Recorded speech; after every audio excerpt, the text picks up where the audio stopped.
Easton, and welcome back to the Rabbi's Roundtable. I'm Rabbi Peter Hyman, Rabbi at Temple B'nai Israel, and we haven't been on air with a new segment all summer. I hope everybody had a great summer, but we are starting the new season with great talent and great sound because we're going to talk about the upcoming Monty Alexander Jazz Festival, which is really very soon. And with me is one of the founders, Al Sikes, and one of the major supporters and worker bees. Yes. Lisa Marie Ghezzi, and thank you for being here. Thank you. Thank you. Thank you for having us. Oh, I'm excited. And most of the time when the Jazz Festival is on, I have to be out of town in Connecticut. And this year I can't, and so I'm going to be, for the first time in a long time, at the concerts. You're going to be pleasantly surprised. I'm not going to be surprised at all. I know the caliber, I know the quality, and I'm delighted that you're here to talk about this. So Al, let's start with you. You're the founder of the, in many ways. Well, you know, every founder who ends up with something successful has others who joined in. Absolutely. So I was asked to start the program and did. What a great 9 years ago. Yeah, talk about that a little bit. Well, Rush Moody, who died several years ago, was in chairing the Chesapeake Chamber Music Organization, and he came to me and he said, "I know you love jazz," and I did and do. And he said, "You know, we're thinking about starting a jazz program. Would you help?" And I said yes, and it just went from there. And then it's a good friend, Bill Edgar by name, who's a jazz pianist himself, and Bill is a close friend of Monty Alexander, and I wanted to have a real liftoff of the program. I didn't want to bring in a commodity jazz musician. I wanted to bring in the real deal. So anyway, Bill introduced me to Monty. Monty came in and performed the first concert. I then met in New York with him, and I said, over lunch, I said, you know, we'd like to ask you to be the artistic director of what I see as an unfolding festival. And I think he was puzzled. Who is this guy? You know. And what is this little town? Yeah. Well, we're going to get to that in a second. But anyway, he said yes, and he said, let's take it year by year by year, which is a wise choice on his part. And we've gone year by year by year for 9 years. It's incredible. I say this, and you may have, this is not the first time you've been at the Rabbi's Roundtable, and you may have heard me say this before. We live in such an incredible place. If you look at plein air, if you look at the Chamber Music Festival, if you look at this, for our town and the size and location, it is remarkable, the cultural opportunities that we are blessed with. So thank you for all of this. Do you play, by the way? Well, I played trombone in a very early moment in my life. Yeah. And I played in a band, and then it was clear to me that trombone playing was not my future. Either, you know, the talent and then the pay, neither were very attractive. Lisa, do you play? I do. I actually play the piano. Oh, cool. And I started at a late age, Okay. and I do appreciate the quality of the performances at this jazz festival because I know what it takes to be a good piano player. Yes. And just for full disclosure, my parents started me on marimba when I was in first grade. And I play marimba and vibes and drums, but the secret is you have to practice to get good. Yes. They understood that. Somehow it never mind. Well, that's a different issue, but yes. We have a concert that maybe we can include you as a marimba player. I can talk about that in a minute. Since I was in first grade, in my bedroom to this day is a marimba. It has gone to, the only time it hasn't been with me is when I lived out of the country for graduate school or rabbinical school or whatever. Wow. But yes, I play almost every night. Excellent. It's very funny. Anyway, so let's talk about statistics and specifics. When does the Jazz Festival begin? I love that, statistics and specifics. Yes. That's a nice couplet. Thank you. Well, it begins on Friday night, so a week from now. It begins with a wonderful look back by two extraordinary musicians, Dominic Farinacci and Chanel Johns. Yep. Both were here and both Yes. performed as headliners for Modern Warrior Live, Yep. for example. And Dominic was in our second jazz festival, so he's been a favorite here. Yes. And they're going to look back at the Billie Holiday, Nina Simone, Dinah Washington period of jazz and recreate that. My wife Marty and I saw them perform that at Woodstock in New York earlier this year, and so I know how good it is. And there are a few tickets available, but not many. Okay, that's another thing we need to get to. Now we can then go, if you'd like me to the other concerts, or Yes. do you? And then I want to get to Matthew Whitaker, but go ahead, please. Let's Well, outline it. the other concerts for which you have to have a ticket, Matthew Whitaker, as Lisa will talk about, is a non-ticketed event, a free event. But we move then to a Saturday afternoon, and this is when the marimba is going to echo in your head, if not on the stage. You know, we're going to salute the Stan Getz period, and Getz was, of course, a great creator, a great horn player, Yep. And then you might recall began a collaboration with Jobim and Gilberto, Brazilian artist, in something that became known as the Bossa Nova, and produced, among other recordings, The Girl from Ipanema. Absolutely. So that's going to be celebrated on Saturday afternoon. Saturday night is Monty Alexander's concert. It is sold out. He obviously is the artistic director and has been hugely popular, dating back 9 years. And then on Sunday, we've always brought together jazz and gospel. And this year is a sad. There was a sad moment in Aretha Franklin's passing, and you know, we have Brianna Thomas, who is our headline vocalist, and she will not be doing a full concert as a remembrance of Aretha Franklin, but will be performing some of her music. That's at 2 o'clock on Sunday afternoon, and there are tickets still available for it. Wonderful. And tell us a little bit about young Matthew Whitaker, who is 17 years old.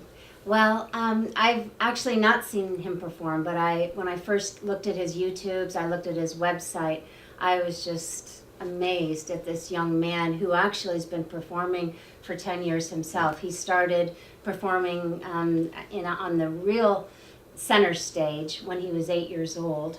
He's won many awards at the Apollo Theater. He's performed on the Ellen DeGeneres show. He is a young man who found the piano as a way to express himself, and he's fallen in love with it. And he's as a pianist myself, I appreciate everything that he does. And Al may know a little bit more about him, I'm sure, in terms of interfacing with him. But I hear he's a lovely, lovely young man.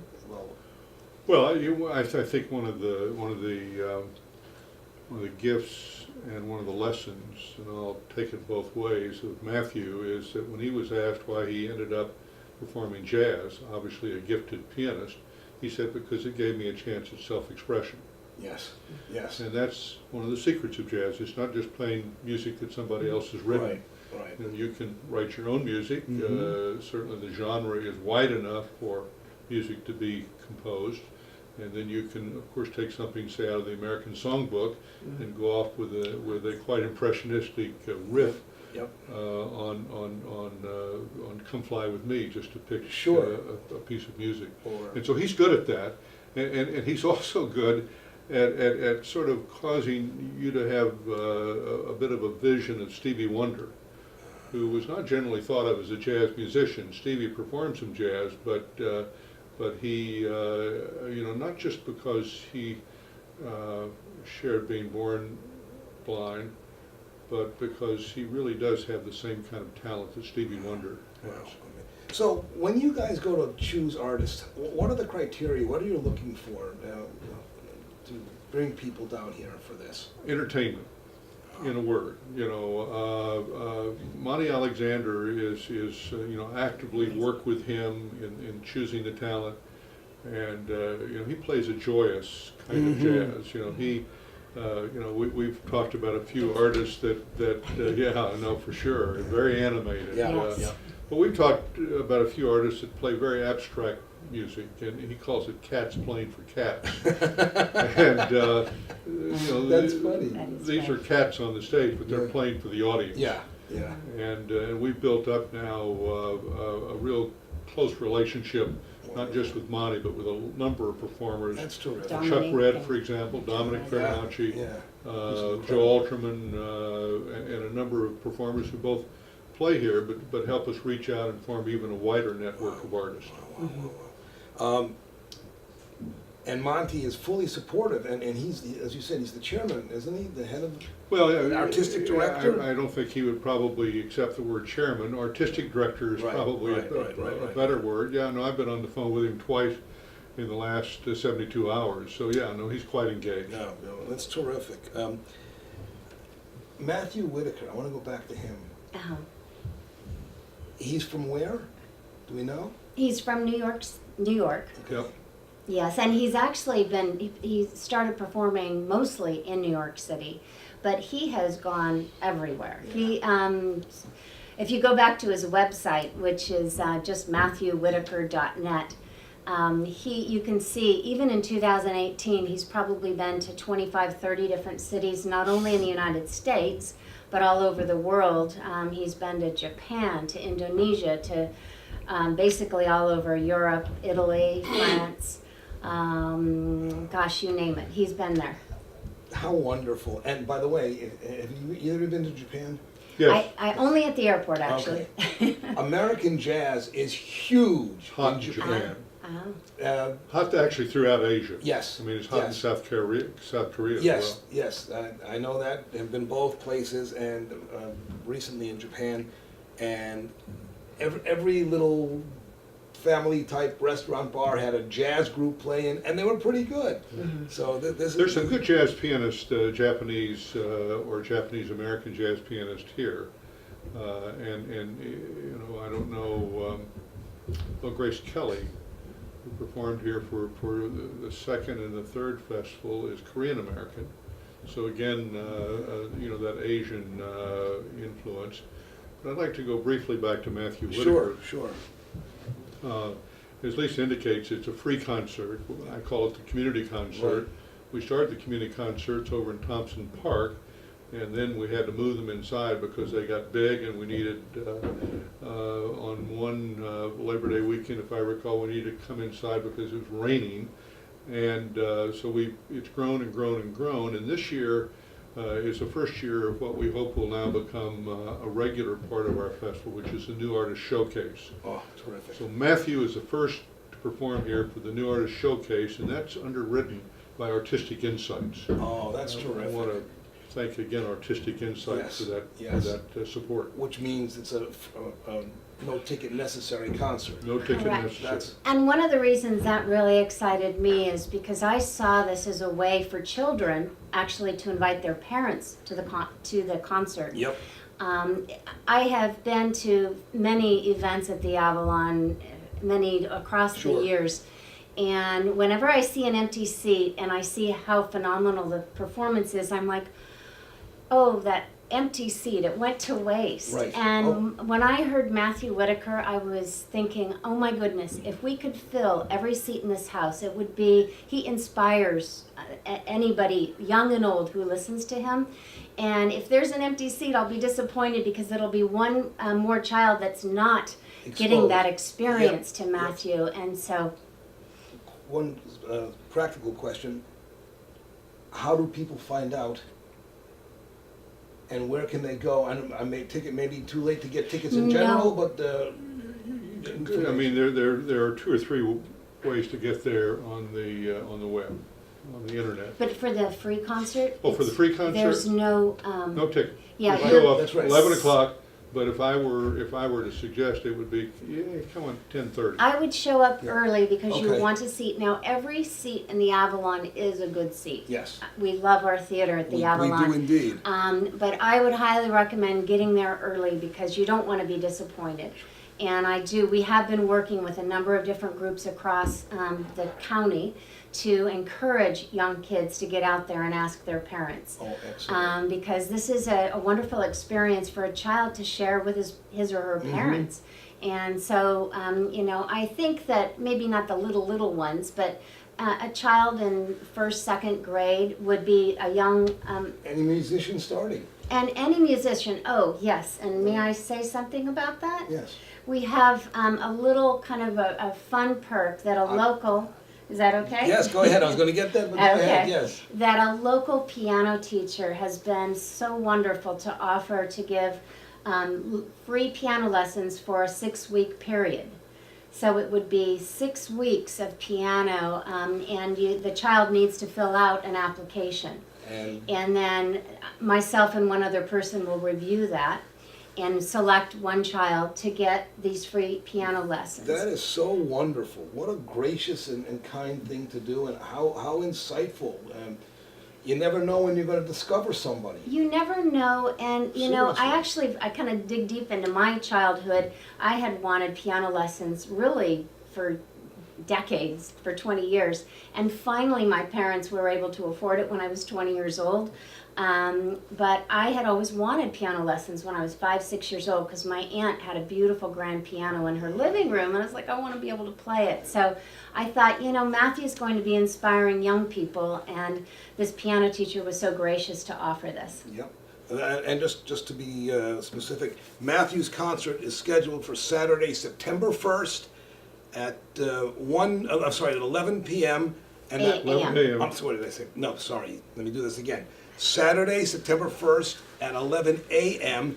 and it will be At the Avalon. at the Avalon Here. right here. Don't miss this one. And I understand there are some other giveaways for kids, and you maybe have a piece of show and tell. I do. Wow. For every child that comes, they will get a bag of Bubba Bob's kettle corn. Just thought it would be fun. For every child that comes, that would be 18 and under. I know we all want to be children, but it is for 18 and under. And we'll have a coupon that will give you, we'll have a few bags of the kettle corn there. So we're bringing this to give away to children, but we're giving it away after the concert because we don't want little pieces of corn in the theater. And the crunching gets in the way of Exactly. the phrasing. And in fact, we'd like to give this to you. Oh, thank you so much. He's over 18. Well, Not only am I over 18, but never mind. you can Yes, give it away to someone else if you're thank you watching very your much. waist. I am, as you know. So, but I wish I could eat the whole thing. It's but I won't. delicious. I know it is. It's delicious. There are still tickets left. There are no tickets left. Give us a Yeah, an overview. there are tickets left for Friday and for Friday night, Yeah. for Saturday afternoon, you know, the Getz Yeah. and Girl from Ipanema Yep. concert, and then there are tickets left for Sunday afternoon. And, you know, most of the tickets are sold on the internet. The only reason I say most of the tickets is because there might still be, particularly for Sunday, some walk-up Okay. ticket opportunities coming to the box office that Sunday. I would suggest if you're going to get a walk-up ticket on Sunday, you need to come about 1:30 Yep. at the latest. But going on the internet, it would be either Jazz on the Chesapeake, by which I will say again, Jazz on the Chesapeake, or Chesapeake Jazz will work, and both are .org. Okay. This is very exciting. Anything else before we conclude this segment that you need to tell us or want us to know about? Well, I guess the way I look at this, Peter, is that you know, this is one of the marvelous gifts that America has given to the world, and it is also a marvelous opportunity for people who come to the festival to experience both the best of yesterday's jazz, but also with Matthew Whitaker, Yep. with Brianna Thomas, also be exposed to some of the new compositions. You know, And I would also love to say that, you know, we all live very busy lives. And as you were commenting early on in our interview, that there's so much that goes on here in Easton, and it passes before us very quickly. It does indeed. And each of these concerts is only an hour, 2 hours long, and please take the time to come, especially you parents. This is a free concert on Saturday. If you want to make the Sunday afternoon performance, Brianna's amazing. Take that hour, take that 2 hour time period for a different experience, and bring your children so that they can see a new angle on life. Oh, that's really an important statement, what you just made, especially the new angle on life. One quick comment and then we will conclude, but when I started playing seriously, not that I'm any good, but when I played in high school and college and that sort of thing, even younger in elementary school, I remember I always had an affection for jazz. My father was a really good jazz trumpet player, and I remember early on there was this thought that jazz wasn't legitimate music. Which was, I think there were many eras of different music that yes, the older yes. generation thought that. And I always thought that was crazy. And then I began to study, and you have to be a skilled musician to make it work. Oh gosh, yes. Right? Yeah. You still have to practice. You still have to have technique. You still have to have some inspiration, and that's one of the things that. This certainly does. The jazz festival does. We also see it at the chamber music festival, and that level of remarkable talent that comes here and that this community can benefit from. So Yes. for the hard work that you guys have been doing as the community, we are grateful. Al, thank you. Lisa, thank you very much. We look forward to the weekend, the Monte Alexander Jazz Festival for 2018, and I know it's going to be an amazing success because you guys are part of it. Well, thank you very much for your time. Oh, Yeah, thank you, Peter. It's always nice to see you. Likewise. We will be back, Easton.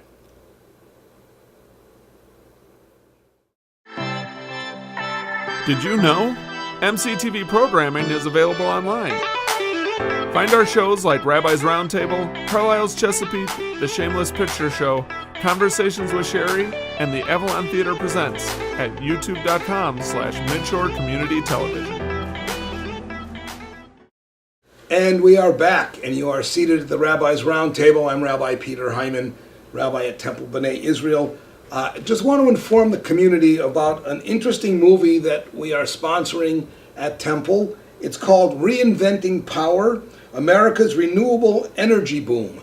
And we are showing this on Thursday evening, September 27th at 7 p.m. We are doing this in coordination and with the co-sponsorship of Interfaith Power and Light. Some of you may know Interfaith Power and Light from Washington, D.C. They are an environmental, energy-focused nonprofit. The film is very powerful. It talks about our transition from coal, oil, and natural gas to wind and solar power. It also deals with questions of ecological stewardship and ecological responsibility. It brings in a little bit about the Bay and solar power and wind power. It's an important movie. Again, it's called Reinventing Power, America's Renewable Energy Boom, which will be shown on Thursday night, September 27th at Temple B'nai Israel. And if you have any questions, you can certainly call the Temple office and speak to me or speak to our office manager, Nancy. But I think you'll enjoy this and be moved by the power of this particular documentary. I've been farming corn, soybeans, and wheat all my life. Used to farm some cabbage and potatoes, but no, I never thought I'd be farming wind. In 2016, wind energy technicians was the fastest growing job in the United States. Now I think we've actually been surpassed in 2017 by solar technicians. If someone would have told me in high school, like, yeah, you're gonna find a job in renewable and like you're gonna like it, I probably like hippies, you know. What's exciting about solar is how quickly the industry is growing. We can use printing-based technologies to produce a complete solar cell. We'll be able to make it cheaper, better, faster. After I lost my job in automotive, I actually listened to some of my coworkers' advice to look into wind turbines. You know, it was a new up-and-coming thing, and my circumstances aren't rare. People are going through the same struggle. They worked in automotive, trying to find a new niche, you know, trying to do something different, and so a lot of reinvention going on. We're up on Garfield Ridge. This is the area that we're hoping to get some turbines at. There's a good number of us that want to push for renewables because we're thinking about our children and our grandchildren already. Block Island was a very unique sort of test case for offshore wind. I really felt how great if the littlest town in the littlest state could be leading the country in renewables. The introduction of those elegant sculptural symbols of a better future are exactly what Block Island is about and should be about. He's talked about the 3 green dreams, which is solar to capture the sun's energy, battery storage to hold it so we can use it anytime we want, 24 hours a day, and use that energy stored to power our lives. It doesn't take a genius to recognize green energy can bring back American industry in ways we haven't even dreamed of yet, because it requires rebuilding everything. The energy solutions are here, and if we build them, it means jobs, right? It means prosperity.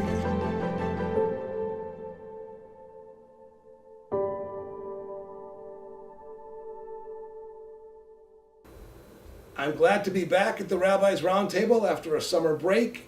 I hope you all had a good summer, and we will see you next time at the Rabbi's Roundtable.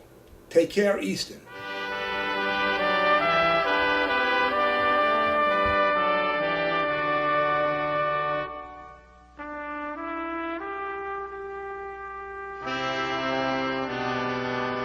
Thank you.